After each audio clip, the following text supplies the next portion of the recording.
Merkatuan, esan dezu aldatu dela erosteko era, Bai. eta jendiare bai, jende heldua juten da, gaztek eta hasi dira, o no, hori aldatu dare bai, edo... Aldatzen dihua bai. Nik usteet gero eta aukera gehiago eskaintze deunez de gure saiatzegea beti aukera zabalagoa eskaintzen, eta orduan jende gaztiare aida gertuatzen. Vale. Bai, gure amonan da garaitikan oinabaritzea.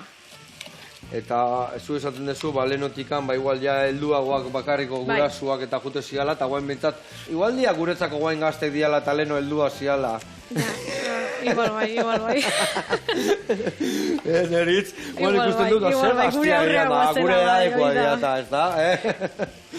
Eta zesan behar nizun, gaztiak bai, ze gauza erosten ditu? Oiek bai dia erosten dituena gauza garbituta eta prestatuta eta aurreatuta pixka gehiago? Hoi da, lanetik bueltatu eta errexo eukitzeko. Etxeak gun, kasolea ura gota eta barroa dana, ez da?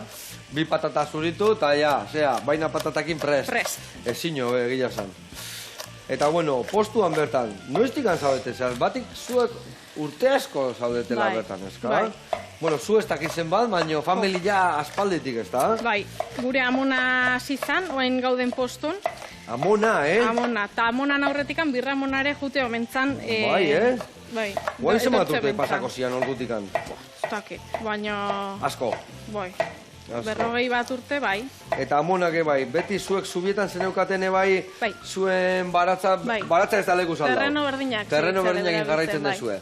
Eta ekoizteko era eta eramateko gauzak ere bai, bueno, guaingo barazki berrik eta historik eta sartu dira, edo antzeko gauzak eramate dituzue? Antzeko gauzak, bueno, beti daude zea berrik, tomate txerriak, brokolia, lehena etzan hemen zehatzen. Igual letxua mota gehiago erakutsi zuen bezala. Hoi da.